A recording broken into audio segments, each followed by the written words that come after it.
회사원 폴 고갱 1848년 6월 7일부터 1903년 5월 8일 프랑스의 탈인상주의 화가 프랑스인이긴 했지만 그의 가계는 거슬러 올라가면 페루를 통치하던 스페인 관리까지 거슬러 올라가는데요. 이런 연고로 고갱의 어머니는 한때 어린 고갱과 함께 페루에서 산 경험이 있었습니다. 이때 경험한 페루 고대 문명의 독특한 도자기들, 그리고 젊었을 적 견습 도선사로 각 항구를 돌며 보고 들은 문물들은 고갱의 예술에 큰 영향을 미쳤습니다. 전업화가로 뛰어들기 전에는 도선사로 있다가 1871년 모친상을 당한 후 선원 생활을 그만두고 파리로 돌아와 증권사에 취직, 주식 중개인으로 있으면서 틈틈이 그림을 그렸습니다. 덴마크 여인 매트 소피가드와 결혼한 뒤에는 생활이 한층 안정되어 여유로운 아마추어 미술 애호가들처럼 주말을 이용해서 그림을 그리는 주말 화가로서의 생활을 할 수 있었다고 합니다. 이 시기에는 훗날 인상파로 불린 화가 카미오 피사로 등의 그림을 팔아줬을 만큼 제법 여유가 있었다고 합니다. 그러나 나이를 먹을 만큼 먹은 35세에 돌연 처자식 내팽개치고 화가가 되었는데요. 요즘은 고갱이 처자식을 팽개친 게 아니라 부인한테 쫓겨났다고 보는 쪽이 더 많습니다. 프랑스 주식시장이 불황으로 접어들면서 고갱의 수입이 줄어들자 견디지 못한 그의 부인 매트가 덴마크로 돌아가 버렸고, 고갱도 뒤따라갔지만 여기서도 고갱이 제대로 밥벌이를 못하자 매트의 가족들이 나가달라고 요구하는 바람에 프랑스로 돌아와야만 했다고 합니다. 그렇다면 흔히 이야기되는 처자식 팽개쳤다는 말은 고갱 입장에서는 꽤나 억울한 소리입니다. 초기에는 프랑스 서부 부르타뉴 지방 퐁타방에서 농민의 삶의 모습을 연구하고 파리로 가서 미술계의 최신 트렌드를 파악하는 데 주력했습니다. 고갱의 목적은 인상파들이 초기에 줬던 충격처럼 이 인간들에게 엄청난 쇼크를 주는 작품을 만들면 나는 미술계의 최고가 되겠지라는 것에 있었습니다. 하지만 생각만큼 쇼킹한 작품을 내놓지는 못했습니다. 오히려 조르주 쉐라가 그랑자트 섬의 일요일 오후에서 전묘법으로 미술계의 쇼크를 일으켜서 쉐라에게 이목이 쏠리자 쉐라의 전모법을 가리켜 저주받는 점들이라고 칭했을 정도였습니다.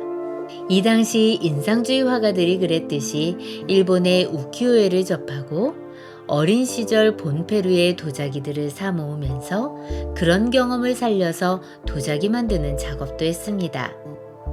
이를 통해서 고갱은 유럽에서 있어봤자 모두가 놀랄 그림은 안 나오겠다라는 생각이 들어 유럽에서 벗어날 것을 결심하고, 매형이 파나마 운하건설 현장에서 근무한다는 것을 알고 파나마로 떠났습니다. 하지만 파나마 운하공사는 어려움이 있고 매형은 파산해서 고갱을 챙겨줄 처지가 아니라는 걸 알고요. 파나마를 떠나 마르티니크 섬에서 몇 달간 머물게 되는데요. 이때 마르티니크 섬에서 고갱은 자신의 스타일을 찾는 성과를 거두게 됩니다. 마르티니크에서 돌아온 후 빈센트 반 고흐와 그의 동생 테오 반 고흐를 만나게 되고요. 두 사람이 친구였던 것으로 유명하다지만 정작 정확하게 말하면 고흐가 고갱을 동경해서 그를 스승으로 생각하고 자신이 있는 아를로 와주기를 간청했습니다. 여기에는 고흐의 이상인 화가들의 공동체를 만들겠다는 뜻도 있었지만 그 둘의 결말은 좋지 않게 끝나고 말았습니다. 고갱은 고흐의 초청으로 아르레에 있는 고흐의 집, 노란색 벽 때문에 노란집이라는 이름으로 유명했던 그곳에서 9주일 동안 고우와 함께 지내며 작업했습니다. 그러나 두 사람 사이의 성격과 예술관의 차이 때문에 불화가 심해졌고요. 결국 고우가 자기 귀를 자르는 자해 사건이 일어나자 고갱은 노란 집을 떠나고 말았습니다. 두 사람은 이후에 다시 만나지는 않았지만 오만한 고갱도 고우의 사건이 충격이었던지 파리로 돌아간 후 귀에서 피를 흘리는 남자의 모습으로 만든 도자기가 남아 있었습니다.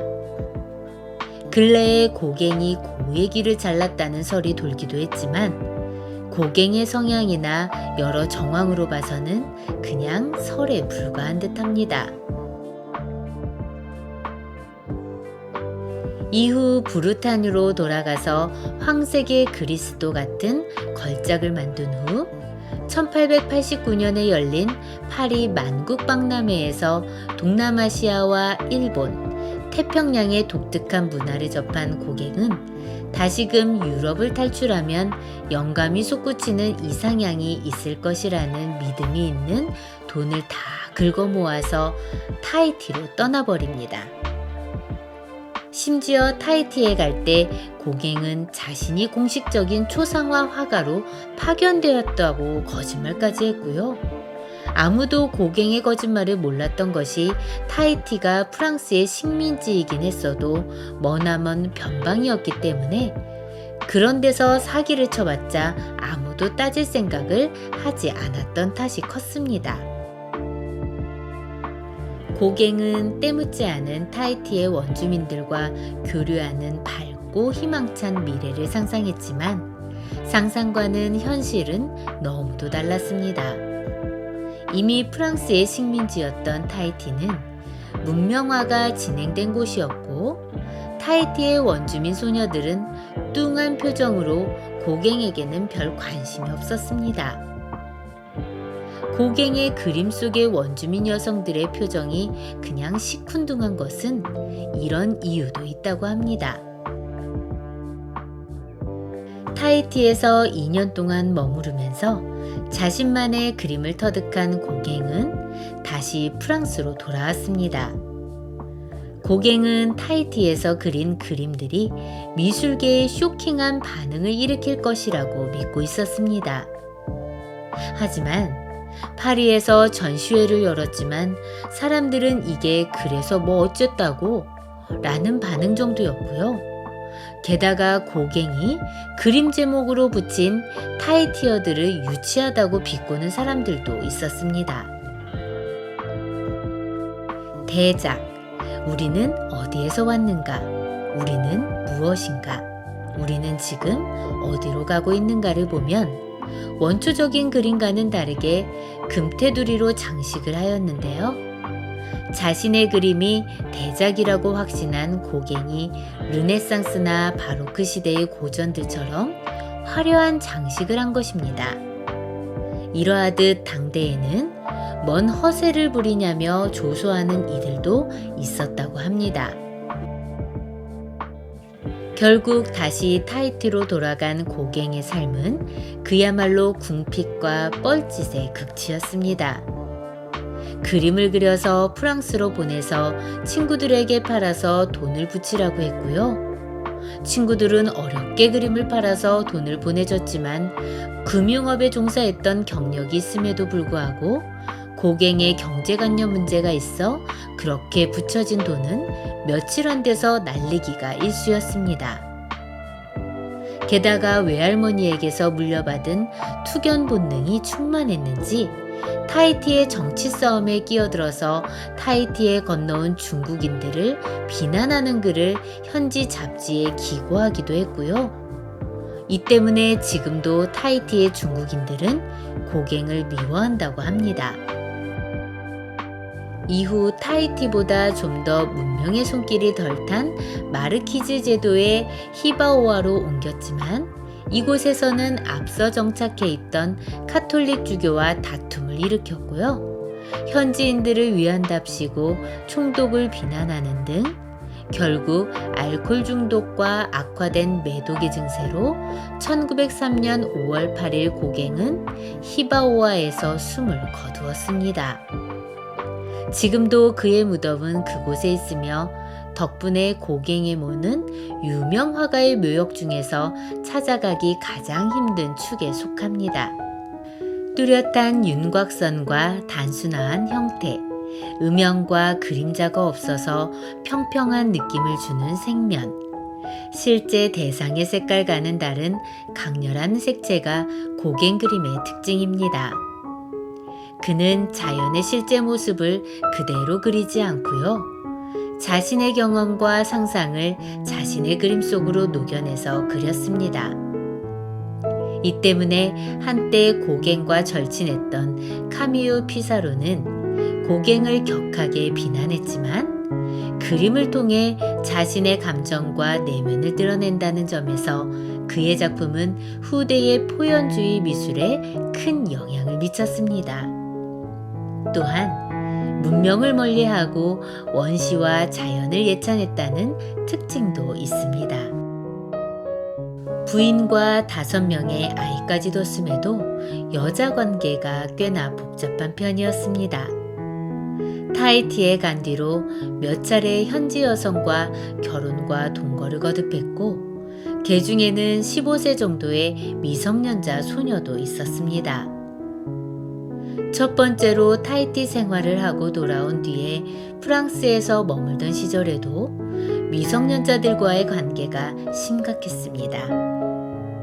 안나 자바네즈라는 동남아계 미성년자 소녀와 애인으로 동거하기도 했는데 다만 안나 자바네즈는 20대였음에도 고갱이 13살이라고 구라를 쳤다는 이야기도 있기는 합니다.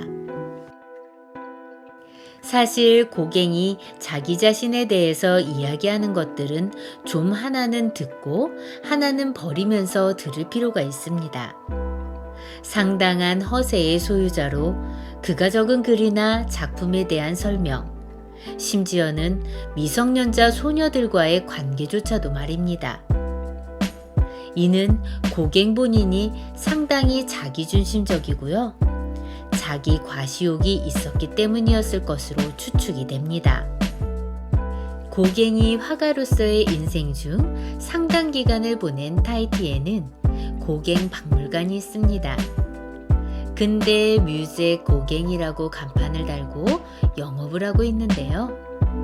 정작 이곳의 콜렉션엔 고갱의 진품 그림은 한 점도 없다는 게 특징입니다.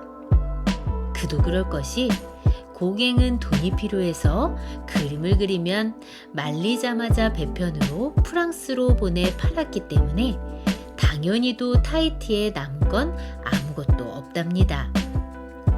박물관에 있는 것들 중에서 고갱이 직접 만든 것으로 범위를 확대하면 도자기 하나랑 목각, 숟가락 3개가 전부입니다. 고갱의 그림 말고 고갱이 어떻게 살다가 갔는지에 대해 관심이 있다면 가보는 것도 나쁘지 않지만 타히티는 한국에서 공들여 찾아가기에는 매우 힘이 드는 오지에 있는 작은 섬입니다.